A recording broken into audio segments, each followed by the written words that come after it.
On se retrouve cette semaine sur En Conscience le podcast pour parler d'argent et d'abondance. Tu vas tout au long de ce podcast changer ta relation à l'argent.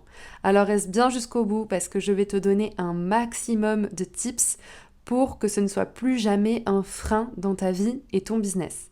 On va déconstruire ensemble toutes les croyances limitantes autour de l'argent. Alors on y va. Je t'invite à écouter cet épisode de podcast sérieusement, à te concentrer et à prendre des notes. On attaque dans le vif du sujet avec les croyances limitantes courantes et leur impact. Je pense qu'il est indispensable de commencer par ça parce que souvent on a un système de fonctionnement dont on n'a pas forcément conscience qui se joue en nous et qui fait que l'on a des croyances limitantes. Donc le tout, ça va être vraiment de les mettre en lumière et c'est pour ça que je t'invite à écouter ce podcast de façon concentrée, assidue, pour que tu puisses faire shifter tout ce qui t'empêche aujourd'hui de manifester ton abondance financière. Parmi les croyances les plus courantes, on a souvent de façon inconsciente cette pensée qui nous dit que l'argent est mauvais.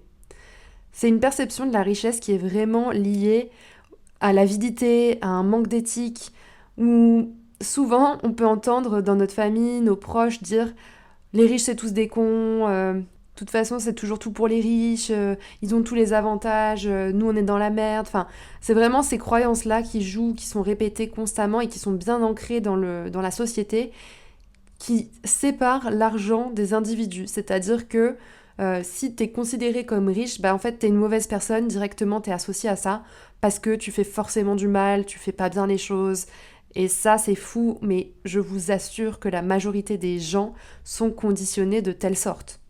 Du coup, qu'est-ce qu'elle crée cette croyance ? Elle va juste t'empêcher d'accéder à toutes les opportunités financières qui vont se présenter à toi. Donc c'est assez dingue quand on en prend conscience de voir l'impact qu'une seule croyance peut avoir dans notre vie. Et c'en est qu'une parmi toutes celles qui existent. Je vais t'en citer d'autres, mais ce sont des exemples, mais c'est pour que tu prennes conscience de l'impact de tes croyances dans ta vie. Une autre croyance qui maintenant est un peu plus liée à notre propre schéma de pensée qui est « je ne mérite pas de gagner beaucoup ». Donc ça, c'est un problème d'estime qui va vraiment freiner soit la fixation de tes prix, qui va t'empêcher de vendre au juste prix, ou même l'ambition de générer des revenus élevés va être complètement sabotée parce que tu penses que tu ne mérites pas de gagner beaucoup et de recevoir. Et enfin, je terminerai par l'une d'entre elles qui revient très souvent aussi, notamment chez les entrepreneuses, qui est la croyance de « je dois travailler dur pour mériter l'argent ». Et ça, c'est une conviction que seuls les efforts intenses ou la souffrance méritent une récompense financière. Et du coup, ça te mène où ? Ça te mène au surmenage, à l'épuisement, au burn-out. Et c'est ce qu'on voit chez la plupart des entrepreneurs actuellement, c'est que la plupart d'entre eux veulent tellement se prouver et prouver aux autres qu'ils sont capables d'y arriver, parce que leur réussite est associée au montant qu'ils gagnent, qui fait que aujourd'hui, on les voit tous se cramer et dégringoler les uns après les autres parce qu'ils s'épuisent littéralement à essayer de mettre en place des systèmes, ils sont clairement au charbon H24 pour essayer de gagner plus, mais finalement, c'est l'effet inverse. C'est pas plus tu vas travailler, plus tu vas gagner. Non, c'est travailler plus intelligemment pour gagner ton argent. Mais ça, on y reviendra, j'ai fait plein d'épisodes sur le sujet, là n'est pas la question, mais c'est vraiment ces trois croyances, je pense que ce sont les plus ancrées dans notre société, et je pense qu'il est temps d'aller voir en face ce qui se joue en nous si on veut pouvoir avoir une relation saine à l'argent. Donc là, si je peux te donner un petit tips maintenant, c'est vraiment, une fois que je t'ai cité ces trois croyances, c'est faire pause sur cet épisode et te demander comment est-ce que ça résonne pour toi. Parce que souvent, c'est un système qui est inconscient. On se dit non, moi, la relation à l'argent, j'adore l'argent, j'ai pas de souci avec l'argent. Tu vas voir, on va aller plus loin. Il est possible que ça shift à un moment donné, parce que vraiment, je te le disais, c'est un mécanisme qui est ultra ancré en nous et qui se joue inconsciemment. Donc, je t'invite vraiment à checker un petit peu tes ressentis, comment tu te sens quand j'aborde ces phrases-là, ces croyances. Est-ce que ça fait un petit tilt ou est-ce qu'il y a un inconfort qui se crée chez toi ? Auquel cas, s'il y a ce petit inconfort, eh bien, je t'invite à vraiment respirer, t'autoriser à ressentir cet inconfort et on va venir le shifter par la suite. Petit disclaimer, j'ai dû faire une pause dans ce podcast, je pense que tu l'auras entendu précédemment, mais il y a une tempête chez moi au moment où j'enregistre cet épisode. C'est catastrophique. Bon, du coup, j'ai tout fermé. Normalement, on va éviter les volets qui claquent. Mais voilà, je suis vraiment désolée. Je vais faire du mieux que je peux pour que cet épisode soit agréable pour toi à écouter. On y retourne du coup et on va faire un petit topo sur l'origine des croyances limitantes. Je pense que ça a son utilité, même si la plupart du temps on en a conscience, on sait d'où ça vient. Je pense que ça peut être chouette de faire un petit rappel pour que toi, de ton côté, tu puisses aller chercher un petit peu plus loin à la suite de cet épisode et vraiment te concentrer sur les croyances qui t'empêchent de manifester cette abondance financière. Alors souvent, ce sont des croyances que l'on a héritées pendant l'enfance. Ça peut être par les croyances de nos parents, de notre famille, de la société, mais aussi de notre culture. Donc en fonction de l'endroit où l'on est né, où l'on a évolué et dans quel cadre on a évolué, on ne part pas tous du même pied avec nos croyances liées à l'argent. C'est-à-dire que si y a une famille où l'argent n'est pas un problème, c'est pas un tabou, on n'insulte pas les riches, où on encourage à générer de la richesse, à avoir de l'argent, eh bien, tu as de fortes chances de partir dans la vie avec moins de croyances limitantes liées à l'argent, ce qui est complètement logique. Là où à l'inverse, si tu es dans une famille où ça a toujours été même si ça n'a pas été compliqué, mais une famille modeste où tu vis bien, mais il faut quand même économiser pour partir en vacances, faire les achats pour Noël, les anniversaires, voilà, où l'on fait attention à l'argent, eh bien, c'est vrai qu'il y a des croyances qui vont s'instaurer chez toi et dans ton inconscient, ça va venir jouer plus tard sur tes croyances, tes perceptions. Et donc, je pense que c'est important de le rappeler et que c'est pas grave. Là, tu as ton pouvoir, tu as vraiment ton pouvoir. Je parle énormément de pouvoir personnel. Et l'avantage, c'est que quand tu mets le doigt sur une croyance, c'est déjà 50% du travail qui est fait. Maintenant, il n'y a pas forcément besoin de remonter à l'origine de la croyance pour l'exterminer. Il y a juste un changement de perception à faire pour que tu la fasses shifter et qu'elle ne t'embête plus dans ton parcours. Donc c'est pour ça que cet épisode est ultra important parce que je vais t'aider au maximum à faire shifter ta perception quant à l'argent. Donc au-delà des messages qu'on a reçus ou ce que l'on a entendu dans notre enfance, il y a aussi toutes les expériences passées, tout ce que l'on a pu vivre comme des échecs financiers ou un manque d'argent. Donc là, je t'invite vraiment à faire un topo vaguement. Par exemple, moi, si je me mets juste à penser comme ça en une fraction de seconde, je sais qu'il y a plusieurs événements dans ma vie qui m'ont conditionné, que je peux te citer comme ça directement. Donc je t'invite à faire la même chose. Il n'y a pas besoin de chercher 15 ans, mais les premiers événements qui te viennent, où tu les as perçus comme un échec financier, un échec ou un manque d'argent. Je t'invite vraiment à faire le topo et à les noter sur un petit papier ou un carnet. Et enfin, il y a aussi les conditionnements sociaux, avec toutes ces croyances que l'on entend partout. L'argent ne fait pas le bonheur, les riches sont égoïstes, un petit peu ce que je te partageais en début d'épisode. Eh bien, tout ça, c'est un beau package pour te tirer une balle dans le pied quant à l'argent que tu vas pouvoir générer ou t'autoriser à recevoir dans ta vie. Et comme je te le disais, c'est complètement ok, c'est pas grave, on est là aujourd'hui pour shifter et changer ton rapport à l'argent. Donc on va directement venir parler des techniques pour déconstruire toutes ces croyances, qui va être dans un premier temps, je t'en parlais il y a 2 secondes, ça va être d'identifier ta croyance. C'est de noter toutes les phrases négatives qui te viennent à l'esprit lorsque tu penses à l'argent. Prends le temps, fais pause encore une fois et note tout ce qui te vient lié à l'argent, tout ce qui est négatif. Ensuite, la seconde étape, ça va être de venir en quelque sorte contester ces croyances. Ça va être de trouver un maximum de contre-exemples, des exemples où elles ne sont pas vraies. Donc en fait, c'est comme si tu venais un peu déconstruire toutes tes croyances, c'est-à-dire que si tu as la croyance de l'argent ne fait pas le bonheur, eh bien tu vas chercher tous les exemples où l'argent a contribué à ton bonheur.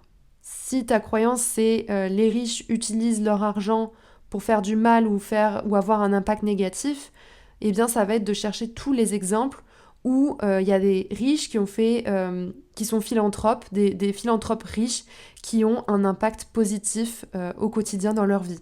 Tu vois, c'est vraiment de déconstruire tout ça en trouvant des contre-exemples qui vont te permettre de diminuer la charge de ta croyance, donc l'invalider en quelque sorte. Et enfin, la troisième étape, ça va être de venir remplacer ces croyances par des affirmations positives. C'est-à-dire que tu vas utiliser ta croyance et la transformer de manière positive. Par exemple, l'argent est une ressource qui me permet d'aider et de contribuer. Ça, c'est ta croyance positive. Et le but, ça va être de venir les lire intentionnellement un petit peu chaque jour pour reprogrammer ton subconscient. Mais c'est d'être vraiment consciente et d'avoir fait le travail au préalable de venir déconstruire ta croyance pour pouvoir par la suite reprogrammer ton cerveau avec les affirmations positives. Sans ce travail au préalable, en fait, ça va être compliqué de venir shifter tes croyances et le reprogrammer en lisant juste des affirmations positives. Les affirmations positives ne sont pas magiques, ça je le répète constamment, mais ça ne va pas changer ta vie. Ce qui va changer ta croyance, c'est vraiment de venir la déconstruire, la mettre en lumière dans un premier temps, la déconstruire et reprogrammer par la suite. Mais il faut faire ce travail en amont pour pouvoir reprogrammer ton subconscient. Donc maintenant, de façon plus concrète, comment attirer l'abondance sans culpabilité ni honte et reprogrammer son état d'esprit ? Eh bien, ça va être d'accepter que l'abondance est un droit naturel. Ce n'est pas une récompense. En fait, on est tellement conditionné par le fait que tout travail mérite salaire que finalement, on pense qu'on doit faire une bonne action ou faire quelque chose pour pouvoir recevoir. Il faut aussi comprendre que gagner de l'argent, ça te permet d'investir dans des causes et des projets qui sont alignés avec tes valeurs. Et ça, je pense que c'est hyper important de s'en imprégner, de le comprendre et de l'intégrer parce que oui, c'est une source qui va vraiment te permettre de pouvoir avoir de l'impact à plus grande échelle. Et l'argent, ça sert à ça aussi. Et enfin, tu peux actionner ça dès maintenant, mais ça, c'est un conseil qui est vraiment la base de tout, j'ai envie de te dire. Ça va être de venir célébrer chaque source de revenus, même les plus petites. Le but, c'est vraiment d'augmenter l'énergie de gratitude que tu peux ressentir, cette énergie d'accueil quand tu reçois de l'argent, quel que soit le montant. Parce que si tu es constamment en train de recevoir et que tu dis « Ah, c'est pas ce que je voulais, moi j'avais visé 5 000 € et j'ai que 2 000 €. » En fait, tu es tout le temps dans le manque, donc tu vibres une énergie de merde et donc c'est pas comme ça que tu vas pouvoir en avoir plus. Parce que si finalement t'es pas reconnaissante pour ce que tu as déjà, comment veux-tu être reconnaissante derrière quand tu auras beaucoup plus ? En fait, il faut vraiment voir l'argent pour ce qu'il est, c'est-à-dire une énergie. Et au plus toi tu vas vibrer haut et augmenter ton énergie en recevant de l'argent, au plus tu vas pouvoir accueillir. Donc voilà, si c'est pas quelque chose que tu fais au quotidien, je t'invite à le faire dès maintenant, tu te le notes. Ça va être d'être en énergie de gratitude pour chaque euro que tu rentres sur ton compte. Maintenant, si tu souhaites aller un petit peu plus loin, je t'invite à utiliser cette technique qui est le journaling, que j'adore vraiment pour shifter toutes mes croyances. Pour moi, c'est la meilleure méthode que j'ai trouvée. Après, je t'invite à tester ce qui fonctionne pour toi. Mais là, tu pourrais faire un petit journaling sur tes sentiments liés à l'argent. Pour ça, tu pourrais te poser la question, qu'est-ce que je ressens en recevant de l'argent et pourquoi ? Je t'invite vraiment à prendre ton temps et à laisser venir tout ce qui doit sortir. Écris un maximum et je t'assure qu'à la fin, tu vas te dire mais wow, j'avais pas du tout conscience de ce qui se jouait en moi et de le poser sur le papier et de le voir de tes propres yeux, tu vas voir que ça va te faire un énorme shift. Ensuite, je te le partageais précédemment, mais il y a des petits tips comme ça que tu peux mettre en place au quotidien pour shifter ta relation à l'argent et pour notamment établir une relation saine avec l'argent, ça va être vraiment de le voir comme un outil et non comme un objectif à atteindre. C'est-à-dire que l'argent est uniquement un moyen, une énergie qui te permet d'atteindre tes objectifs. Ce n'est pas l'objectif final. L'objectif, c'est pas de gagner 100 000 €. L'objectif final, c'est qu'est-ce que ces 100 000 € vont pouvoir te permettre d'atteindre. Donc je t'invite vraiment à jouer avec ça au quotidien, à shifter ta perception à chaque fois que tu sens que ton objectif c'est l'argent, que tu as besoin d'argent, que tu veux de l'argent. Ok, reprogramme-toi, tu prends 30 secondes, c'est pas le bon objectif. Quel est mon objectif derrière le fait de générer autant d'argent ? Qu'est-ce que je veux réellement accomplir et pourquoi ? Voilà, tu peux aussi faire du journaling là-dessus si ça t'aide. Sinon, tu peux faire ce petit exercice tous les jours, vraiment au quotidien, ou dès que tu sens que voilà, ça t'angoisse, reviens à toi et ta relation à l'argent. Et enfin, ça va être vraiment de se libérer de la honte qui est associée à l'argent en partageant ouvertement tes aspirations financières. avec des personnes de confiance. Tu vas pas aller partager ça. Si toi, ta famille, elle te dit gagner 2 000 € par mois, c'est des riches, c'est des cons, tu vas pas leur dire les gars, j'ai envie de faire 10 000 € par mois. Je pense que c'est pas les bonnes personnes parce qu'ils vont te détruire et te reprogrammer sur des croyances qui ne sont absolument pas bonnes pour toi. Donc ça va être d'en parler avec des personnes qui sont dans le même mood, dans le même objectif que toi. Si tu es dans l'entrepreneuriat, ça va être de te confier peut-être à des entrepreneurs parce que ils savent ce que c'est, parce que oui, on a des grands objectifs, on rêve grand, on n'a pas de problème à parler d'argent, à parler de centaines de milliers d'euros, c'est complètement ok. Donc parle-en aussi aux bonnes personnes, aux personnes qui vont pouvoir te permettre de shifter ta perception de l'argent pour te libérer de cette honte qui est associée au fait de gagner de l'argent. Limite maintenant, faut se cacher, faut pas dire, surtout en France en fait, on a vraiment un problème avec ça, c'est que si tu gagnes un peu plus que la normale, limite t'oses pas dire ton salaire parce que t'as peur qu'on te regarde mal ou qu'on te prenne pour un riche ou qu'on te prenne pour quelqu'un d'autre. Enfin, franchement c'est lunaire, hein. C'est vraiment lunaire le rapport que l'on a à l'argent en France et il est grand temps de se déconditionner et de changer tout ça. Et franchement, en reprenant ton pouvoir sur l'argent, tu vas aider mais tellement de personnes à s'accomplir. Et les personnes qui te critiquent en disant mais t'es déconnecté de la réalité, peu importe, c'est pas grave. En fait, tu restes une inspiration pour eux. Un jour, ils feront leur cheminement et ils auront le déclic et ils te diront t'avais raison. En fait, oui, j'aurais dû t'écouter, mais j'étais pas prête à le recevoir et c'est ok. On a tous un laps de temps pour s'adapter, changer de perspective et se dire que ok, l'argent finalement, ça peut contribuer à de belles choses, on peut avoir de l'impact, on peut en faire quelque chose. Et c'est ok, c'est laisser du temps au temps, de laisser du temps aux gens, mais toi, ça va être de te protéger aussi en parlant aux bonnes personnes. Alors maintenant que tu as shifté ton regard sur l'argent, que tu as fait shifter tes croyances et que tu as reprogrammé ton subconscient, il va être important aussi de rentrer dans un aspect un peu plus technique qui fait pas forcément plaisir à tout le monde parce qu'on n'est pas éduqué, mais ça va être l'éducation financière. Comment est-ce que l'on gère son argent de façon alignée avec ses valeurs? Ça, c'est ultra important parce que si tu ne sais pas gérer ton argent, comment veux-tu que tu aies une bonne relation à l'argent? Donc on attaque de suite en commençant par le commencement, donc les bases. Ça va être de clarifier tes priorités. Quels sont les aspects de ta vie ou de ton business dans lesquels tu souhaites investir en priorité? Ça va être ultra important de le définir parce que si tu ne sais pas où est-ce que tu souhaites investir ton argent, en fait, tu vas générer de l'argent, mais pourquoi? Il faut qu'il y ait un but derrière, encore une fois. C'est pas faire 100 000 € pour faire 100 000 €. C'est dans quel but? Donc, encore une fois, il va falloir clarifier tes priorités. Et il n'y a rien de plus simple que de prendre un papier, un stylo ou ton ordi et de noter « je veux générer X euros pour pouvoir financer X ». En fait, c'est pourquoi tu veux générer tant d'argent pour faire Et en fait, ça, je t'invite à réfléchir. Il faut que ce soit une réflexion qui soit profonde. C'est encore une fois, on sort de ce truc un peu de l'ego où je veux générer de l'argent parce que j'ai envie de m'acheter ça, j'ai envie de faire ça, j'ai envie de faire ça. Non. Quelle est ta contribution au monde? Encore une fois, on va plus loin. On sort de ce truc de je veux m'enrichir pour paraître. Non. Là, on veut être. Quel est ton impact? Qu'est-ce que tu souhaites faire de ta vie et de ton argent? Donc, je t'invite vraiment à pousser la réflexion. C'est plus profond que ça n'en a l'air.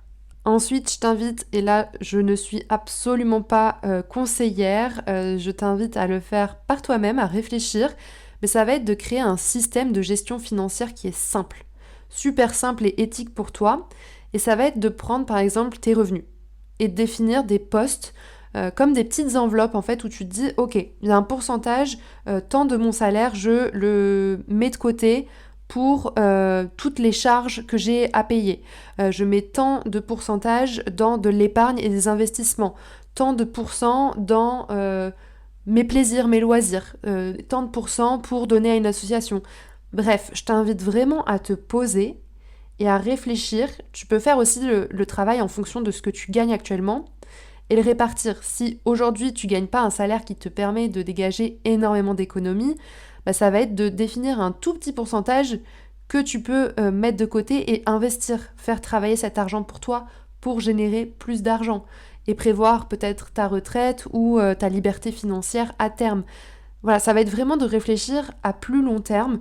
Où est-ce que tu places ton argent? Comment est-ce que tu le dépenses? Ou est-ce qu'aujourd'hui, peut-être que tu es un peu plus panier percé et en fait, tout ce que tu reçois, tu le dépenses. Ok, Si tu sais que tu dépenses tout, avant de tout dépenser, tu vas te faire une enveloppe, tu vas te dire, ok, il y a 20% de mon salaire, là j'ai envie de le mettre de côté ce mois-ci. Bah, tu sors ces 20% et ensuite, le reste, tu dis, ok, j'ai tant pour dépenser pour mes loisirs.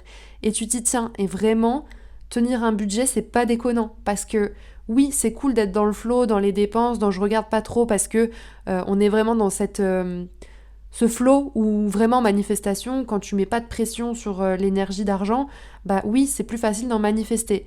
Mais si à un moment donné, t'es un panier percé, en fait, que t'es 2000, 10 000, 100 000 euros par mois, je peux te dire qu'en fait, tu te retrouveras toujours dans la même situation parce que tu ne sais pas gérer ton argent. Et ça, on nous l'apprend pas à l'école, et je pense que c'est la chose la plus importante sur laquelle on devrait tous se former. Avant de vous partager les techniques qui m'ont moi servi dans mon rapport à l'argent, j'aimerais vous parler d'un sujet qui va notamment toucher les entrepreneurs, mais qui va être d'oser fixer des prix justes pour ses services. Et ça va être notamment de fixer un prix élevé pour ses services. Pourquoi ? Parce que élever ses tarifs, c'est aussi un acte d'amour envers soi et envers ses clientes. Et ça, faut bien le concevoir. En fait, ça va vraiment te permettre de valoriser ton expertise et de t'investir pleinement dans ton activité.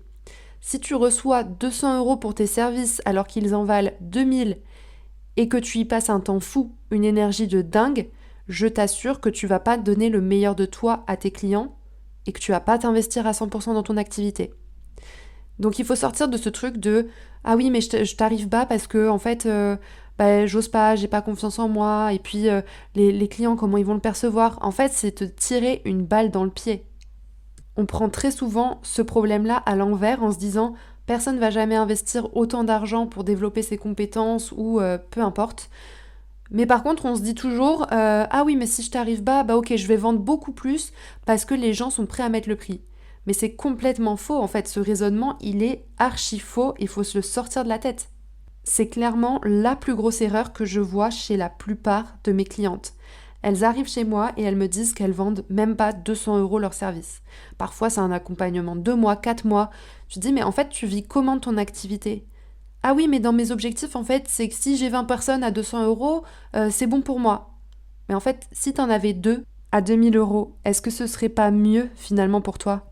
Et quand je dis pour toi, c'est aussi pour tes clientes, parce que le service que tu vas rendre, que tu vas donner à 20 personnes, ou le service que tu vas offrir à 2 personnes, c'est pas la même chose. En termes d'énergie, de temps investi, mais on est sur un x10 en fait. Donc du coup, ton énergie est démultipliée par 10, là où avec 2 personnes, tu pourrais être 100% focus pour elles et leur donner toute cette énergie, 10 fois plus d'énergie pour qu'elles atteignent leurs résultats. Donc t'imagines la transformation client que tu aurais ? Et ça, faut vraiment le remettre en perspective. Et j'insiste là-dessus parce que c'est ce que je vois quasiment tout le temps dans mes coachings. Et tu verras qu'en plus de ça, tu vas attirer à toi des clientes qui sont prêtes à s'engager sérieusement dans le processus de transformation. C'est-à-dire que tu auras beau donner du gratuit, les gens, à partir du moment où c'est gratuit, ils vont se dire « Ah ok, je le ferai plus tard, c'est pas tant important que ça, finalement ça peut attendre ». Alors que si les gens investissent une somme, je peux te dire qu'ils vont faire tout le nécessaire pour rentabiliser le service acheté. Donc tu as tout à gagner et tes clientes aussi. Donc ça, il faut vraiment se sortir de cette croyance-là et commencer à tarifer de manière ultra juste et éthique. Et là, je te parle pas de faire un x20 sur tes prix dès maintenant, parce que tu dis, oui, Camille, elle a dit qu'il fallait tarifer élevé. Non, on reste dans une certaine logique quand même, mais à un moment donné, ça va être de faire ce petit stretch, de se dire « Ouais, j'augmente mes tarifs parce que je sais ce que je vaux, j'ai plus ces problèmes-là liés à l'argent, je sais que je vais rentrer de l'argent, ça me coûte moins d'énergie d'aller chercher moins de personnes et de vendre plus cher, et je sais que je délivre mieux, que j'ai une meilleure qualité, et que forcément, je rentre dans un cercle vertueux qui va faire que les clientes accompagnées vont être ultra satisfaites, elles vont recommander tes services, et ainsi de suite. Et t'as tout à gagner et tes clientes aussi. » Maintenant, il y a aussi des méthodes pour évaluer tes prix. Ça va être d'analyser la valeur perçue. Donc, quels sont les résultats concrets que ton service apporte ? Comme je te le disais, tu vas pas mettre un service à 2000 € s'il en vaut 1200. Faut pas déconner non plus. Faut pas prendre les gens pour des pigeons. Ça, on fait attention. On tombe pas dans l'extrême. On n'est pas là pour arnaquer les gens. On est là pour faire un pricing qui est juste pour tout le monde. Ensuite, tu peux aussi faire un benchmark, c'est-à-dire que tu peux comparer avec des offres similaires sur le marché tout en restant aligné avec ton unicité. C'est-à-dire que si les prix tournent aux alentours des 1200 et des 2200 euros, bah, tu vas choisir un prix qui est dans la moyenne, mais qui te correspond, avec lequel tu es aligné. C'est-à-dire que c'est pas un prix qui te fait un freeze où tu te dis jamais je pourrais vendre à ce prix-là. Ça, c'est mort. Si tu ressens ça, diminue ton prix, ça veut dire que t'es pas aligné avec. Et si à l'inverse, t'as l'impression que tu te sous-évalues, mais parce que t'es dans ta zone de confort, tu te dis oh c'est ok, bah réaugmente un tout petit peu plus ton prix pour que tu atteignes la zone où c'est confortable, inconfortable, tu vois, et là que tu sois vraiment aligné et que tu te dises ouais c'est juste, en fait je suis rémunérée à ma juste valeur, à mon juste prix, ça les vaut. Et on va boucler la boucle là-dessus, mais en fait ça va être aussi de te répéter des affirmations positives par rapport à l'argent. C'est je mérite d'être payé à la hauteur de ma valeur. Et ça nécessite aussi de faire un travail sur les valeurs, sur ta valeur perçue, sur ton estime de toi, ta confiance en toi. Ça va au-delà d'un podcast et je t'invite, si tu as envie de te faire accompagner, à me contacter en DM, sur Instagram, à m'envoyer un message. Je pourrais vraiment t'accompagner, que ce soit en individuel ou en coaching de groupe. On voit tout ça dans les accompagnements.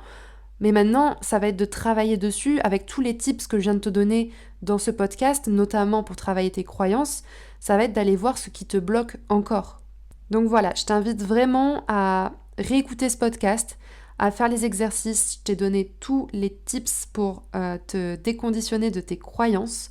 Voilà, j'espère vraiment que cet épisode, il aura résonné en toi, qu'il te permettra de voir l'argent d'une manière différente aussi, que tu l'as vraiment intégré. Je terminerai sur des petits exercices qui, moi, m'ont beaucoup aidé pour manifester l'abondance dans ma vie.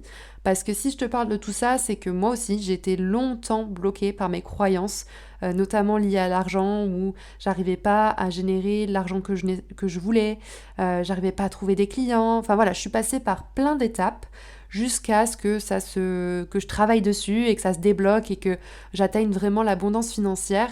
Donc les petits tips, ça peut être le scripting, ça m'a beaucoup aidé, c'est-à-dire que j'écrivais à ce moment-là, je m'écrivais des lettres pour manifester dans ma vie, en fait, c'est-à-dire que tu écris une lettre datée dans le futur où tu te remercies pour tout ce que tu as déjà reçu. En fait, c'est vraiment te placer, c'est comme si c'était ta future version qui t'écrivait une lettre de remerciement à l'ancienne version de toi. Sauf que l'ancienne version de toi, c'est la version dans le présent. Donc t'écris tout ton texte au présent et ça, je t'assure qu'à terme, à force de le faire, ça te crée des shifts incroyables. Et ce qui est assez dingue, c'est quand tu réouvres les lettres 6 mois, 1 an plus tard et que tu lis et que tu te dis « Wow, j'ai vraiment accompli tout ça, c'est dingue !» Ça, dans le processus de manifestation, c'est juste incroyable. Il y a aussi les gratitudes quotidiennes, je t'en ai parlé tout au long de ce podcast, mais tu peux tenir un petit carnet dans lequel tu notes chaque jour 1, 2, 3 choses pour lesquelles tu es vraiment reconnaissante, toujours en l'étant sincèrement, où tu le ressens dans ton corps, pas juste oui je suis reconnaissante et tous les jours tu me sors d'avoir un toit sur la tête, à manger et d'avoir un lit. Si tu me le sors comme ça, ça n'a aucun sens. Il faut vraiment que tu aies cette vibration, que tu le ressentes énergétiquement, que tu es en gratitude. Voilà, donc je t'invite vraiment à faire cet exercice. Ça peut être je suis reconnaissante pour l'opportunité de coacher des femmes incroyables chaque jour. Si tu accompagnes, même si c'est que 2 clientes par semaine, c'est déjà énorme et sois reconnaissante pour ça. Même si tu en veux 10, c'est ok, tu es déjà en train de les manifester. Mais maintenant, il faut que tu augmentes ta vibration pour être capable d'attirer à toi et de soutenir ces 10 clientes, parce que qui dit 10 clientes dit aussi 10 fois plus d'énergie. Encore une fois, tout est énergie. Donc il faut que ton système il soit préparé à recevoir plus. Et c'est pour ça que en pratiquant le scripting, la reprogrammation du subconscient, les gratitudes, la visualisation, l'ancrage, tout ça, ça va vraiment te permettre de shifter ta réalité. Donc tu l'auras compris, il y a aussi la visualisation, j'en ai déjà parlé dans plein d'épisodes, tu peux aller écouter le dernier épisode, l'épisode 26, ou revenir à l'épisode 15 de la manifestation où je rentre plus en profondeur dans les détails pour t'expliquer comment manifester ta réalité. Mais sinon, voilà, le principe simple d'imaginer régulièrement l'état émotionnel dans lequel tu serais une fois ton objectif atteint. Et c'est vraiment important de ramener dans le présent ce ressenti, cette émotion, pour l'incarner. Et c'est là, à ce moment-là, que ta vibration s'élève et qui fait que tu vas attirer à toi ce que tu désires parce que tu es déjà dans la vibration où tu l'as en fait. T'as plus ce conditionnement de manque de j'ai pas ça, j'ai pas encore atteint ça, je génère pas assez d'argent. Non, t'es sorti de ça, t'es dans le ok, je suis super reconnaissante en fait, j'ai déjà tant de clientes, elles me rapportent ça, je suis tellement heureuse pour ce que j'ai qu'en fait, t'envoies un signal à l'univers où tu lui dis I'm ready for this, tu vois. C'est en mode ok, j'en ai 2, mais je suis tellement reconnaissante pour ce que j'ai que je suis prête pour en avoir plus. Parce que souvent on est là en mode j'ai toujours pas les 3 clientes que je voulais. Ouais, t'as toujours pas, mais tu les auras pas demain en fait, parce que t'es pas prête. T'es en mode, tu te satisfais pas des 2 que t'as déjà, donc comment tu veux que je t'en envoie 3 autres de plus? Donc voilà, vraiment toujours réfléchir comme ça en reprogrammant. C'est un travail de tous les jours, hein. C'est un travail quotidien. Le mindset, c'est pas juste je fais mes exos, j'ai shifté, c'est bon, je reçois. Non, c'est au quotidien que ça se travaille. Vraiment, s'il y a une chose sur laquelle tu dois travailler si tu veux percer dans ton business, c'est sur toi. C'est pas sur tes stratégies, c'est toi, c'est te reprogrammer toi dans les bonnes conditions pour pouvoir générer et obtenir ce que tu souhaites. Et enfin, je te parlais d'ancrage. Alors ça peut être des petites encres physiques. Ça va être un objet symbolique, par exemple. Peu importe, un cristal, un billet sur ton bureau ou un endroit où tu le vois peut-être le matin au réveil, sur ton vision board, peu importe, pour te rappeler au quotidien que l'abondance, elle est déjà en chemin. C'est ne jamais en douter, ne jamais oublier que c'est déjà là en fait. Tout est déjà manifesté. C'est juste que tu dois shifter ta fréquence pour le voir. C'est tout. Donc si tu as un ancrage, un petit truc qui te rappelle constamment que c'est déjà là, je t'assure que ça va te faire un rappel dans ton cerveau qui va dire « Ah oui, je suis reconnaissante pour ce que j'ai déjà ». Et donc tu seras tout le temps en fréquence élevée et tu t'autoriseras à recevoir plus. Et enfin, je t'en parlais juste avant, ça va être de créer peut-être un vision board qui peut t'aider vraiment à visualiser tes objectifs avec des images qui représentent vraiment tes aspirations financières, tes aspirations personnelles et où chaque jour au réveil, tu vas t'imprégner de cette énergie qui va faire que waouh, en fait, t'élèves aussi directement ta fréquence et donc tu t'autorises à manifester plus dans ta vie. Voilà, j'ai fini pour cet épisode de podcast sur la relation à l'argent. J'espère de tout cœur que ça va t'aider, que tu vas pouvoir shifter tes croyances. N'hésite pas à me faire un retour, pareil, dans les commentaires, en DM sur Insta, à me dire si tu as mis en place ces exercices. Je t'assure qu'ils sont ultra puissants. Donc voilà, j'espère de tout cœur que tu vas manifester ton abondance financière cette année, que tu vas prendre en main tes finances et que tu vas vraiment t'épanouir dans ton boulot. Je te fais des gros bisous. On se retrouve la semaine prochaine pour un nouvel épisode de podcast. Je t'embrasse.